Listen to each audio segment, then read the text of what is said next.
மற்றொரு அண்மை செய்தியை பார்த்து வருகிறோம். திருப்பூரில் அவிநாசி அருகே புதுமணப்பெண் ரிதன்யா தற்கொலை செய்து கொண்ட வழக்கில் தற்போது அவருடைய மாமியார் கைது செய்யப்பட்டிருக்கிறார். கூடுதல் விவரங்களை செய்தியாளர் பாலாஜி பாஸ்கரிடம் கேட்கலாம். பாலாஜி பாஸ்கர், விவரங்கள்.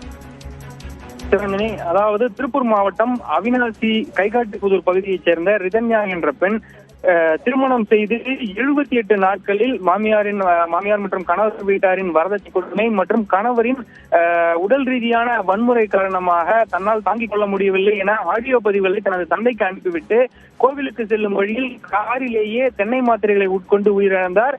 இந்த சம்பவத்தின் ஆடியோ காட்சிகள் மற்றும் பெண்ணின் புகைப்படங்கள் சமூக வலைதளங்கள் வைரலாகி தமிழகம் முழுவதும் மிகப்பெரிய ஒரு அதிர்ச்சியை ஏற்படுத்தி இருந்தது. இந்த வழக்கு தொடர்பாக கணவர் கவின்குமார் மற்றும் ஈஸ்வரமூர்த்தி, அதாவது மாமனார் ஈஸ்வரமூர்த்தி என இருவரும் அன்றைய தினமே கைது செய்யப்பட்டனர். சேவூர் காவல்துறையினர் இருவரையும் கைது செய்த நிலையில் மாமியார் சித்ராதேவி மட்டும் உடல்நிலை காரணமாக அவருக்கு அறுவை சிகிச்சைகள் போன்றவை செய்யப்பட்டிருந்த காரணத்தினால் அவரை மட்டும் பைண்டிங் ஆர்டர் முறையில் விடுவித்து அவரை நிழல் காவலர்கள் கண்காணிப்புடன் தொடர்ந்து கண்காணித்து வந்தனர். உடல்நிலை காரணமாக அவர் விடுவிக்கப்பட்டதை ஏற்க முடியாத பெற்றோர் தொடர்ந்து இதற்கு எதிர்ப்பு தெரிவித்து வந்தனர்.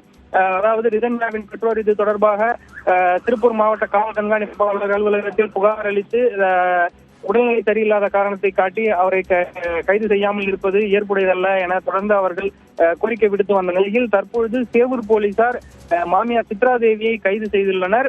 அவரிடம் தொடர்ந்து விசாரணை நடத்தப்பட்டு வருகிறது.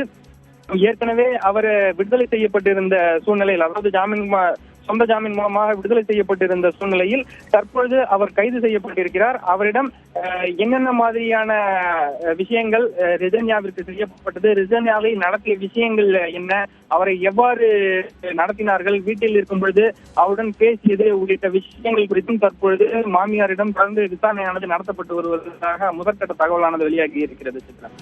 விவரங்களை வழங்கியமைக்கு நன்றி பாலாஜி.